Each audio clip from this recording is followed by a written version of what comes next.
masih continue dari, topik kita di minggu Betul. kemarin ternyata Iya, ya. betul betul. Mhm. Kalau kita bahas kemarin ada beberapa pasal yang terkandung di dalam Undang-Undang Nomor 17 Tahun 2023 tentang kesehatan sebagai undang-undang pengganti Mhm. terhadap 10 regulasi yang dicabut sehingga diakomodir di dalam satu undang-undang, yakni Mhm. Undang-Undang 17 Tahun 2023 tentang kesehatan. Dua di antaranya tentang Undang-Undang Kesehatan Nomor 36 Tahun 2009 dan Undang-Undang 44 Tahun 2009 tentang rumah sakit dicabut. Dimasukkanlah di Oh. dalam satu undang-undang ini. Yaitu? Ya, di antara banyak regulasi itu Mhm. digabung menjadi satu. Dan dua di Mmm. antaranya adalah Undang-Undang Kesehatan, Undang-Undang Rumah Sakit sudah tidak lagi berlaku, berlakulah diakomodir dalam Undang-Undang Nomor 17 Tahun 2023 tentang Mmm. kesehatan. Mmm. Dan tentang ketentuan pidana seperti minggu lalu kita sudah jelaskan. Ya. Di antaranya adalah tentang aborsi gitu ya. Mmm. Aborsi yang sudah kita sampaikan bagaimana ketika aborsi dilakukan dengan sengaja, apa Iya. sanksi pidananya ya. Mhm. Kemudian apabila aborsi itu dilakukan tanpa ada persetujuan sang ibu yang sedang mengandung gitu kan. Atau aborsi dilakukan tanpa ada indikasi medis atau ada itikat jahat yang dilakukan oleh si pemohon, baik sang ibu, suami atau pasangannya, keterlibatan tenaga medis dan lain sebagainya sudah diatur, ada ketentuan-ketentuan sanksi pidana terhadap itu. Nah, kita tidak lagi bahas itu karena sudah selesai kita bahas pada Di minggu minggu lalu ya. lalu. Siap, Kemudian ada Bosku. tentang pasal setiap orang yang menghalang-halangi program ASI juga ya. Ya, itu yang diatur dalam pasal 430. Siapa saja yang menghalangi program ASI, tidak menyediakan fasilitas ruang ibu menyusui di tempat-tempat fasilitas umum maupun tempat fasilitas-fasilitas perkantoran yang sebagai tempat pelayanan publik gitu ya, seperti PTSP. Nah, itu kan harus ada menyediakan tempat ruang ibu menyusui. Nah, jadi apabila tidak melakukan itu, maka ada sanksi pidana, penjara paling lama 1 tahun dan atau denda paling banyak 50 juta rupiah. Nah, itu ya. Baik. Nah, mudah-mudahan sudah bisa kritis masyarakat tentang itu. Siap. Di dalam Undang-Undang Nomor 17 Tahun 2023 tentang kesehatan itu ada membahas tentang ketentuan-ketentuan pidana itu ada 22 pasal. Oke. Nah, selain dari pasal-pasal tadi, maka kita akan bahas tentang pasal yang selanjutnya adalah tentang nih, kita sebut dalam pasal 431 ya. Setiap orang yang memperjualbelikan darah manusia. Wow. Dengan alasan apapun, sebagaimana dimaksud dalam pasal 119, dipidana penjara paling lama 3 tahun atau pidana denda paling banyak 200 juta rupiah. Kita baca pasal 119. Siap. Ya, jadi dihubungkan pasal 431 adalah pasal 119. Pasal 119 ini menyatakan bahwasanya darah manusia dilarang diperjualbelikan dengan alasan apapun. Sesimpel itu. Pasal 119 Undang-Undang Nomor 17 Tahun 2023 menekankan darah itu tidak boleh dijual belikan dengan alasan apapun itu. Ketika ada yang menjual, sebagaimana dimaksud dalam pasal 119, di dalam pasal 431 setiap orang yang memperjualbelikan darah, ya, manusia dengan alasan apapun, sebagaimana dimaksud dalam pasal 119 yang tadi, maka dapat dipidana penjara paling lama 3 tahun dan atau denda paling banyak 200 juta rupiah. Misal ada tenaga medis, misal ada rumah sakit gitu ya, yang melakukan jual beli darah untuk sebagai pertolongan, melakukan tindakan medis terhadap pasien. Pak, Bu, ibu keluarga, bapak keluarga terhadap pasien. Si pasien membutuhkan darah. Kalau tidak segera dipertolongkan dengan pengadaan darah ini, dengan memasukkan darah ke dalam tubuh, maka akan berdampak buruk terhadap si pasien. Kesehatannya. Dan apabila tidak langsungkan bisa berdampak buruk kelanjutan, baik mengenai dia sudah tidak lagi bisa sesuai dengan apa yang kita ekspektasi dan lain sebagainya. Bisa dapatkan darah. Oh, kami susahlah mendapatkan darah dalam keadaan waktu kasih darurat seperti ini. Yeah. Kalau Bapak Ibu mau, kita ada darah yang dapat diperjualbelikan. Ketika rumah sakit melakukan itu, tinggal dalam melakukan tindakan medis ataupun tenaga medis melakukan itu jual beli darah, maka ada sanksi pidananya. Ya ya. Sanksi pidananya adalah paling lama 3 tahun pidana penjara dan atau denda paling banyak 200 juta rupiah. Oke. Kan mau menjual darah, Pak. Ada alasannya. Alasan apa? Untuk melakukan pertolongan. Demi kemanusiaan. Setetes darah sangat bermanfaat terhadap pasien. Tapi tetap nggak boleh. Dalam Undang-Undang 36, dalam Undang-Undang Mm-mm. 17 tahun 2023 Mm-mm. yang diatur dalam pasal 431 menekankan dilarang. Apapun alasannya. Tanpa dalih apapun tidak boleh dijual belikan.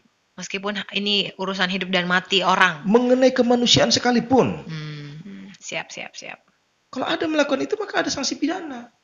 Pasien bisa melaporkan rumah sakit yang dimaksud ya. Bagi yang mengetahui, Oke. tidak hanya sekedar pasien, bagi yang mengetahui siapa, terutama terhadap orang yang merasa dirugikan toh.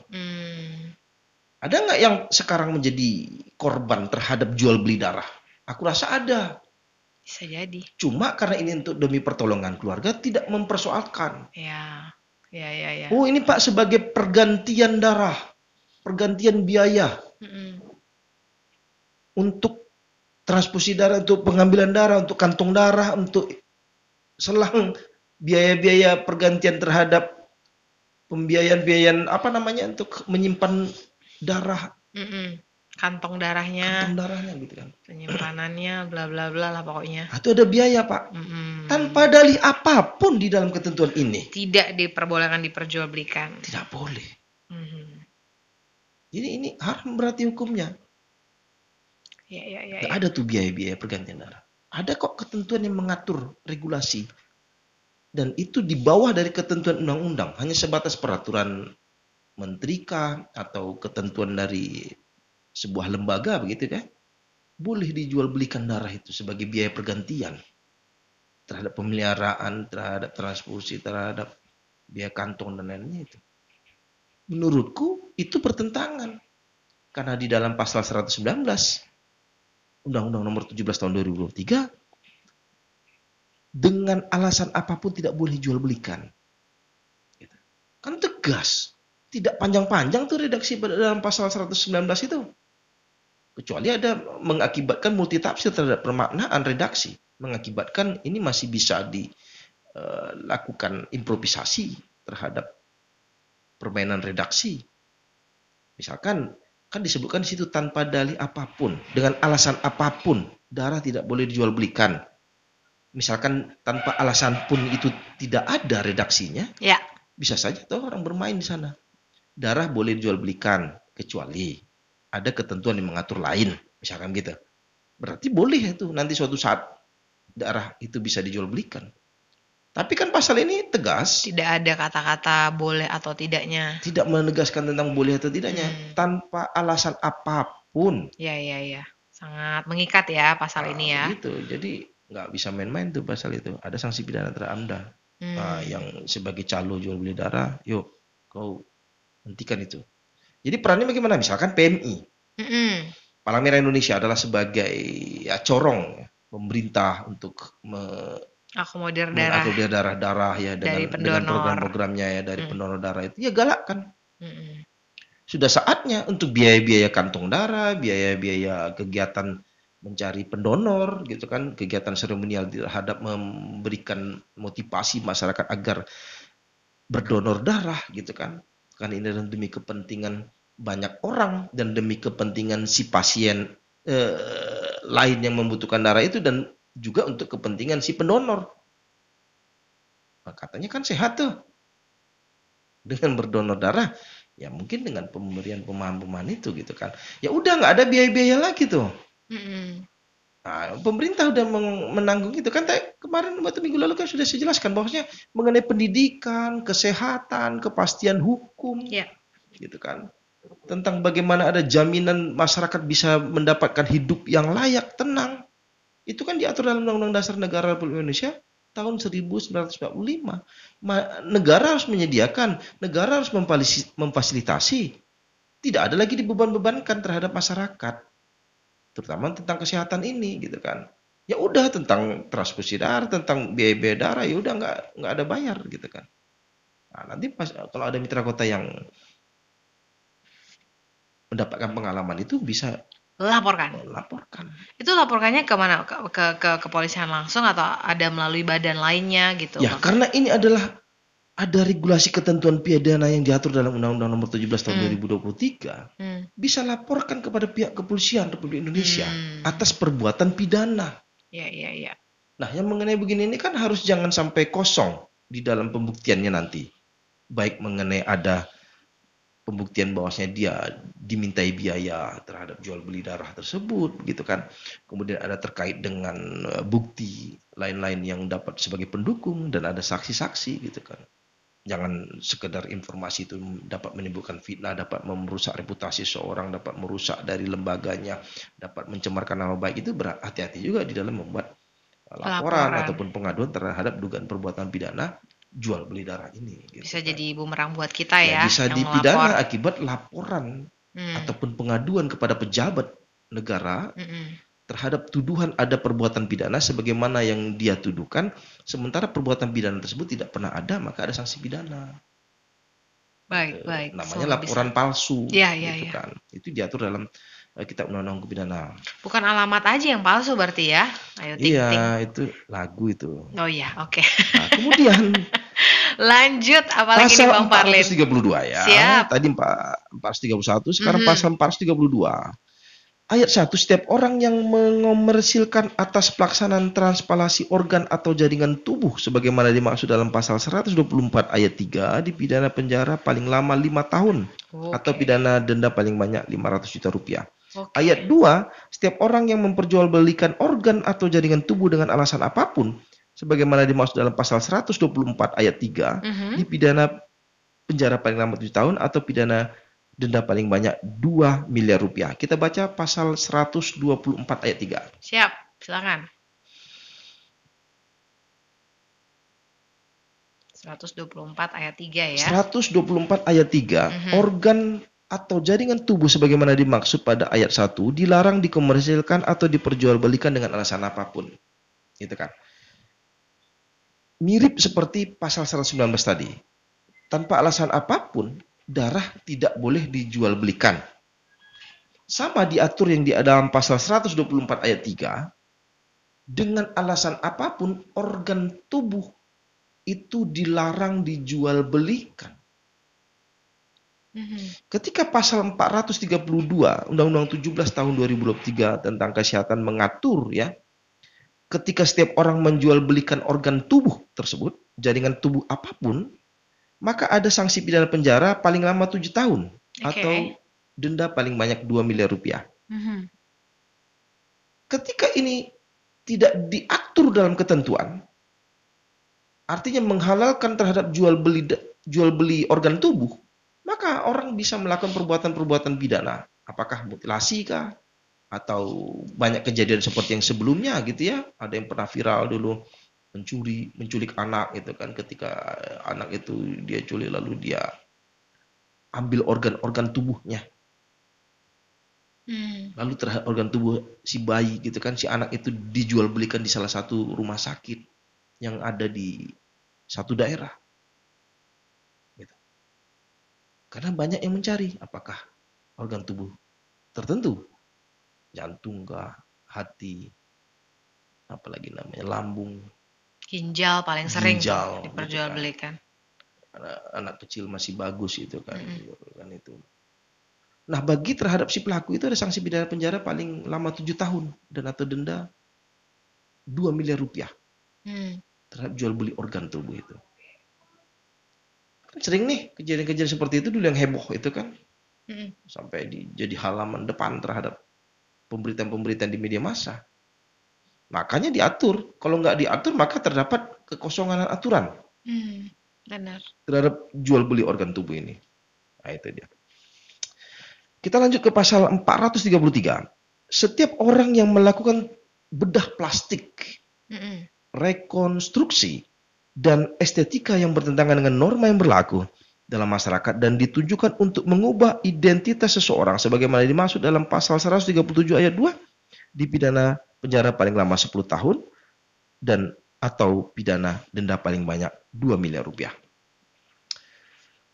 Ketika seseorang melakukan operasi plastik terhadap wajahnya. Operasi plastik ini adalah untuk kepentingan mengubah identitasnya. Agar tidak diketahui orang. Agar tidak diketahui pejabat yang berwenang terhadap penyelidikan atau penyidikan terhadap suatu perbuatan pidana yang diindikasikan dia terlibat dalam suatu perbuatan pidana. Sehingga penyidik bingung apakah ini adalah benar adalah si A. Apakah benar dia adalah si B. Karena bentuk wajah tidak sesuai lagi seperti yang dikonstruksikan. Yang aslinya dari lahir dengan yang gitu aslinya, ya. begitu kan. Maka yang diatur dalam pasal 433 ada sanksi pidana penjara paling lama 10 tahun dan atau denda paling banyak 2 miliar rupiah.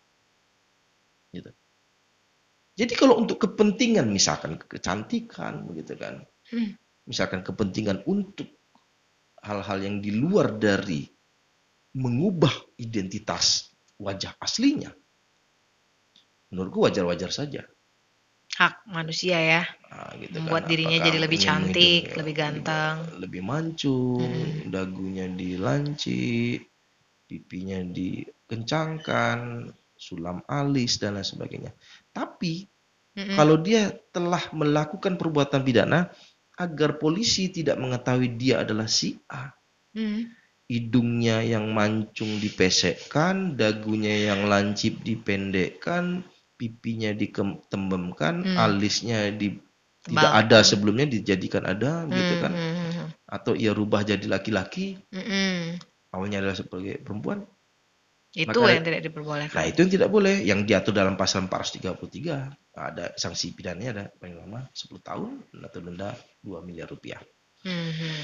Kemudian pasal 434. Setiap orang yang melakukan pemasungan, ya, penelantaran, kekerasan atau menyuruh orang lain untuk melakukan pemasungan, penelantaran dan atau kekerasan terhadap penderita gangguan jiwa.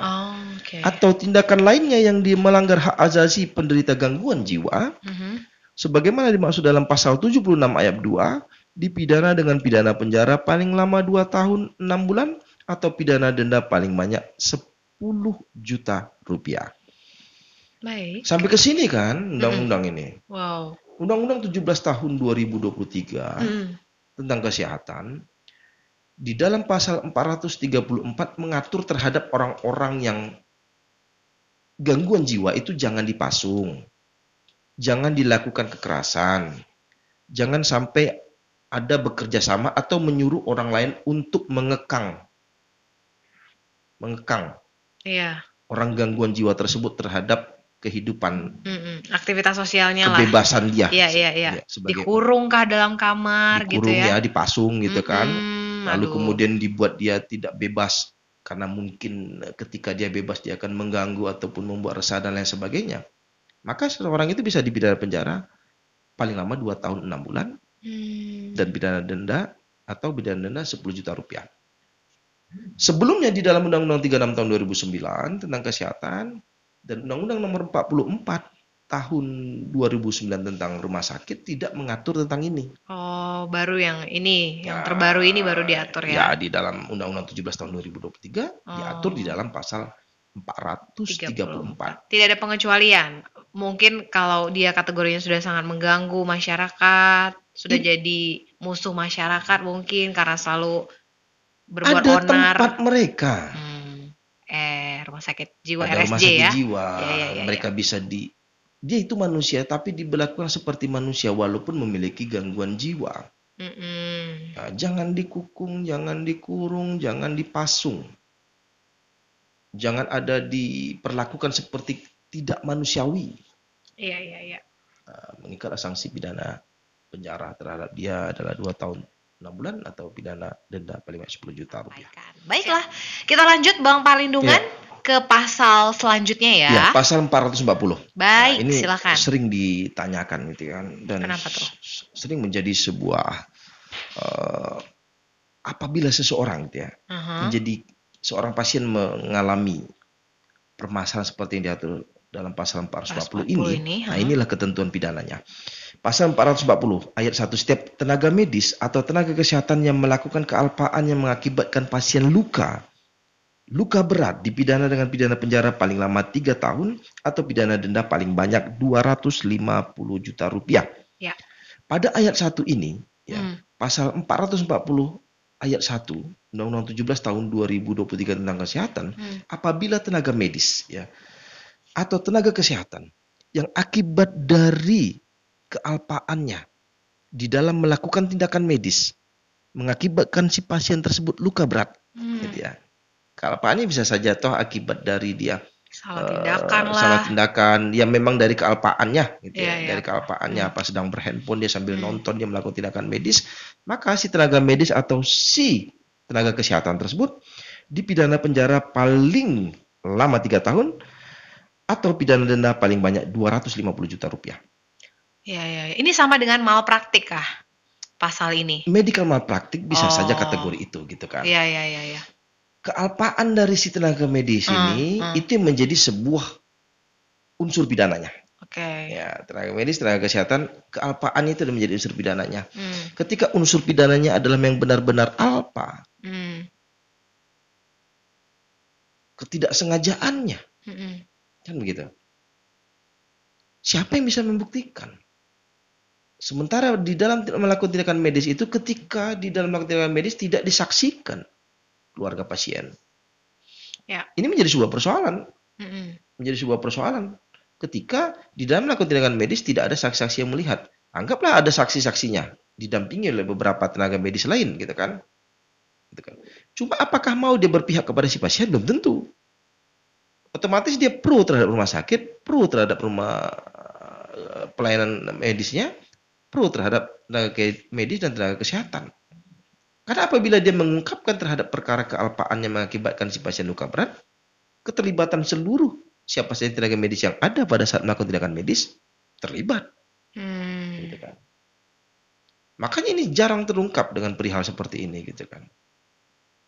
Kalaulah ketentuannya di dalam melakukan tindakan medis dilakukan oleh dokter mengakibatkan kealpaan yang lalu oleh si pasien luka berat, harus melaporkan terlebih dahulu kepada Dewan Kehormatannya, gitu kan, Majelis Kehormatannya, MKDI, Majelis Kehormatan Dokter Indonesia. Nah, ini kan butuh proses yang lama untuk begitu kan.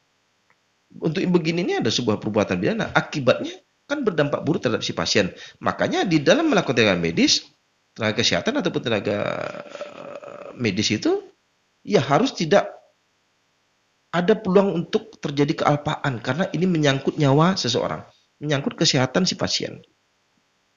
Begitu juga dengan pengacara. Harus fokus di dalam menjalankan profesinya. Ketika tidak fokus akan berdampak buruk terhadap si klien. Bisa dipidana penjara, bisa ada sanksi berat, kemudian bisa berdampak kepada putusan majelis hakim, putusan pengadilan berdampak buruk terhadap apa yang diekspektasikan oleh si klien. Dua profesi ini sebenarnya menurutku sangat berperan terhadap pengaruh kehidupan kelangsungan orang, kelangsungan si pasien, kelangsungan si klien, terhadap pengacara ataupun si dokter. Nah itu. Pasal 440 ayat 2. Jika kealpaan sebagaimana dimaksud dalam ayat 1 yang tadi mengakibatkan kematian, tenaga kesehatan atau tenaga medis tersebut dipidana penjara paling lama 5 tahun dan atau pidana denda paling banyak 500 juta rupiah. Ketika luka beratnya adalah diberikan sanksi pidana paling lama 3 tahun dan denda atau denda 250 juta rupiah, apabila si pasien akibat dari tindakan medis tersebut mengakibatkan kehilangan nyawa, meninggal, wafat, akibat kealpaannya, si tenaga medis dan tenaga kesehatan, si tenaga medis atau tenaga kesehatan tersebut dipidana penjara paling lama 5 tahun atau denda paling banyak 500 juta rupiah. Baik, saya akan angkat dulu penelpon Bang Parlindungan. Halo, selamat pagi, konsultasi hukum. Selamat pagi, Mbak Jesi. Iya, dengan siapa di mana ini, Pak? Noven. Pak Noven, baik, Pak Noven sudah pernah masuk juga ya. Ini kita sedang ada di konsultasi hukum, Pak Noven. Adakah yang ditanyakan bersama Bang Parlindungan? Silakan. Ada mau saya tanyakan sama Pak Parlin. Baik, Pak. Assalamualaikum warahmatullahi wabarakatuh. Waalaikumsalam warahmatullahi wabarakatuh, Pak Novin. Saya punya keluarga. Ya, Pak. 2016 dioperasi karena pertamanya dia tensinya apa namanya tersumbat penyumbatan darah. Penyumbatan darah kok dioperasi gitu loh. Iya. Itu yang saya tanyakan, apakah itu termasuk malpraktek? Sekarang keluarga saya itu sudah terkapar di tempat tidur, nggak bisa apa-apa lagi. Sementara yang saya bilang saja terus terang, saya bilang saja terus terang ini, biarlah dia tahu gitu. Kalau bisa tidak diangkat kasus ini. Saya berani nih, nah gitu. Okay. Karena kami udah tersiksa di pengeluaran banyak lagi untuk BMPS-nya, untuk makanannya. Rumah sakit yang terbesar di Indonesia di Pekanbaru ini Awal Bros. Nah, saya terus terang tidak percaya lagi sama Awal Bros di Sudirman itu. Dokternya sampai sekarang saya nggak tahu, tuh dia siapa namanya ada, tapi abang saya tuh takut dia. Kalau saya nggak sampai hati melihat istri abang saya tuh terkapar sampai sekarang Bang Pardin. Nah itu bagaimana hukumnya Bang Pardin? Apakah bisa diangkat? Kalau diangkat ya dia diangkat gitu. Nah, satu lagi, ini apakah termasuk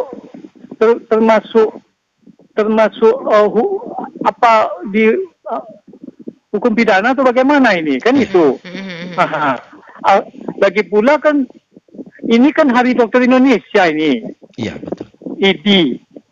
Ikatan Dokter Indonesia. Makanya saya berani mengangkat, apalagi Berabas sudah mengeluarkan pula ini. Temanya pas pula ya Pak Noven ya. Makanya saya berani menelpon. Satu lagi Bang Fadlin. Iya Pak. Satu lagi. Tadi berkenaan dengan organ tubuh yang diperjualbelikan. Kalau saya maunya, kalau saya meninggal, saya kasih aja organ tubuh saya semuanya. Udah beres, selesai. Secara sukarela ya, Pak. Gimana itu? Iya. Apakah saya salah? Kan itu kan bangkai itu. Nggak ada lagi. Ambil semuanya. Saya ikhlas. Luar biasa. Baik. Siapa orangnya? Tolong hubungi telepon saya, kan ada sama berapa situ. Jadi ini atas persetujuan orangnya, apakah masih bisa dipidanakan gitu ya, kurang lebih ya? Karena kan tadi ada hukumnya ya Pak Noven ya. Oke, baik. Sudah terima kasih banyak. Wassalamualaikum warahmatullahi wabarakatuh Mbak Jesi. Pak Parlin. Ya Pak. Sehat selalu Pak Noven. Silakan tanggapannya Bang Parlin, pertanyaan pertama dan kedua ya. Tadi ada pertanyaan. Keluarga Pak Noven. Saya tutup ya Pak Noven ya, teleponnya. Melakukan tindakan medis ya, keluarga terhadap abang Pak Noven melakukan tindakan medis di tahun 2019, anggaplah waktu itu ya, tahun 2019. Belum COVID ya. Pak Noven ketika merasa kecewa terhadap tindakan medis yang dilakukan oleh dokter ataupun tenaga kesehatan ataupun tenaga pelayanan kesehatan yang dilakukan oleh salah satu rumah sakit yang ada di Pekanbaru, track recordnya itu, kinerja ataupun informed consent namanya itu, informasi pelayanan tindakan medis itu wajib kita terima, baik terhadap si keluarga pasien atau si pasien itu sendiri, dan itu tidak boleh ditutup-tutupi. Harus minta informed consent tersebut, apa saja yang dilakukan tindakan medis, apa saja obat-obat yang dilakukan, kapan visit, berapa biaya, dan lain sebagainya. Ketika di dalam melakukan tindakan medis tersebut tidak sesuai dengan apa yang harus dilakukan sehingga berdampak kepada kecacatan terhadap si pasien atau justru mengalami luka berat atau bisa berdampak kepada kematian terhadap si pasien, maka ada sanksi pidana seperti yang diatur dalam pasal 400 berapa tadi pasal? 44. Pasal 440. Oh, 440. Oke. Itu kan? Pasal 440 yang seperti kita jelaskan tadi itu. Ketika ini bisa dirunut kepada, ini berlakunya kan di tahun 2019 Pak, gitu kan. Dan cukup lama kalau kita bahas sekarang gitu. Sementara undang-undangnya berlaku di tahun 2023. Tidak ada persoalan untuk mengakibatkan pembatalan terhadap sebuah perbuatan pidana. Menurutku belum dalur saja itu masih bisa berlaku. Ketika memang ada bisa untuk mengungkap terhadap perkara ini apakah ada unsur pidana atau tidak. Ketika Pak Noven menyatakan apakah ini ada unsur pidananya atau tidak. Ketika memang ditemukan ada kelalaiannya, atau memang kealpaan dari si dokter, atau kita ingin mengungkap dulu terkait dengan perbuatan etik si tenaga medis atau tenaga kesehatan tersebut, laporkan ke MKDI, Majelis Kehormatan Dokter Indonesianya. Nanti MKDI tersebut yang akan memeriksa. Tapi kan MKDI nggak ada di Riau kan MKDI perwakilannya? adanya di Jakarta. Iya. Nah ini fenomena sebenarnya. Agak susah juga warga Fenomena. Kita laporkan saja secara tertulis. Nah ini memang agak antri sedikit nih, karena kinerja MKDI ini secara nasional gitu kan. Jadi tidak ada perwakilannya di masing-masing daerah di Indonesia ya. Nah, itu memang kelemahan di sana. Harusnya MKDI ataupun Dewan Kehormatan seperti ada advokat ini kan ada di semua wilayah. Di daerah ada gitu kan. Harusnya ini kinerja cepat. Karena berkaitan dengan pasien, nasib pasien, kesehatan pasien dan lain sebagainya. Apabila MKDI menyatakan bahwasanya terhadap tindakan medis yang dilakukan oleh keluarga Pak Noven tersebut ada kelalaian mengakibatkan seseorang atau pasien cacat, maka si dokter atau tenaga medis atau tenaga kesehatan tersebut bisa diberikan sanksi etik. Dan terhadap putusan terhadap sanksi etik tersebut, apabila si tenaga medis atau tenaga kesehatan dinyatakan bersalah, bisa masukkan unsur pidananya. Laporkan kepada kepolisian. Oh, selain MKDI kita juga bisa laporin ke kepolisian langsung ya? Bisa laporin ke kepolisian. Kadang penyidik ini harus menunggu putusan etiknya dulu. Oh, makanya ketika etik ini bersalah, agak lama ya makanya prosesnya. relatif lama. Kadang orang udah reda dulu, udah lah Pak, udah damai aja lah kayaknya udah. Tapi lama. Mungkin terkendala bukti juga ya Bang ya di beberapa kasus ya. Makanya dari informed consent. Ya, informed consent itu adalah hak dari terhadap pasien atau keluarga pasien, kita wajib terima itu wajib diberikan. Dan kita ketika tidak diberikan itu, tanyakan. Kenapa kita nggak diberikan? Mana informed consent-nya? Gitu kan. Itu adalah hak kita ya. Hak si pasien. Kita boleh dan tidak boleh rumah sakit menghalang-halangi. Nah, itu kronologis kayak macam kinerja, track record gitu kan. Rekaman kerjanya. Apa sih yang dilakukan sama pasien? Tindakan-tindakan apa? Transparan. Obat apa yang diberikan? Obat apa saja. Sehingga biayanya berapa? Kita bisa tahu persis ya. Ketika obat ini ada hubungan dengan penyakitnya atau tidak? Gitu. Nah begitu. Kemudian ketika ini pertanyaan terakhir dari Pak Noven, apabila dia wafat, dia ikhlaskan terhadap organ-organ tubuhnya, dan itu ya sah-sah saja ketika ingin melakukan itu. Cuma ada yang berminat atau tidak gitu kan, terpulang pada siapapun yang ingin. Tapi yang ketika Pak Noven ingin sumbangkan, ingin donasikan itu ya silakan, tidak persoalan. Itu biasanya mendaftar dulu nggak sih di rumah sakit setahu saya? Ya mungkin regulasinya. Ya dokter rumah sakit kan melakukan dalam tindakan tersebut kan harus ada persetujuan dari keluarga, boleh nggak gitu kan, mana bukti kebolehannya. Kadang muncul keraguan gitu kan, hanya sebatas surat pernyataan kah, hanya batas sebuah akta dari notaris menyatakan keabsahan. Tetap saja muncul keraguan, dokter enggan melakukan itu gitu kadang kan. Ada dokter malas melakukan tindakan itu karena secara regulasinya nggak tegas, misalkan di dalam memberikan sanksi apa terhadap ini, sanksi terhadap pelaku kejahatan seksual, apa namanya itu yang dia dikebiri, sanksi pidana kebiri. Ketentuannya kan nggak ada secara tegas di dalam KUHP. Oh ya? Kitab Undang-Undang Pidana mengkebirikan pelaku kejahatan seksual itu. Oh nggak ada ya? Yang dapat melakukan kebiri ini kan adalah tenaga medis, pasti dokter ataupun tenaga kesehatan. Mereka kan nggak mau melakukan itu karena regulasi nggak jelas gitu kan, masih abu-abu. Walaupun sudah ada aturannya, tapi nggak diatur dalam KUHP. Salah-salah mereka yang kena sebagai pelaku. Apabila dia melakukan tindakan medis suatu saat ada orang mengakibatkan kebijakan kebirinya dilakukan, lalu orang komplain, keluarganya lalu bisa dituntut. Makanya itu. Mereka nggak punya dasar hukum untuk membela diri ya. Tidak kuat sebagai pembelaan diri. Misalkan si eksekutor tembak mati gitu kan, kan ada regulasinya. Siapa yang mengeksekusi terhadap hukuman mati, tembak mati terhadap terpidana, kan ada tuh, adalah kriterianya. Polisinya adalah begini. Kadang identitasnya nggak tidak pernah diungkap ya, si eksekutor. Boleh, lalu ada merahasiakan si polisi regu tembak yang akan mengeksekusi mati, lalu laras panjang dan lainnya, kriteria jarak panjang. Pokoknya lebih rinci lah, jadi tidak takut untuk melakukannya si eksekutor. Dan tidak dan dia tidak dipidana penjara akibat dari eksekusi yang dilakukannya itu gitu.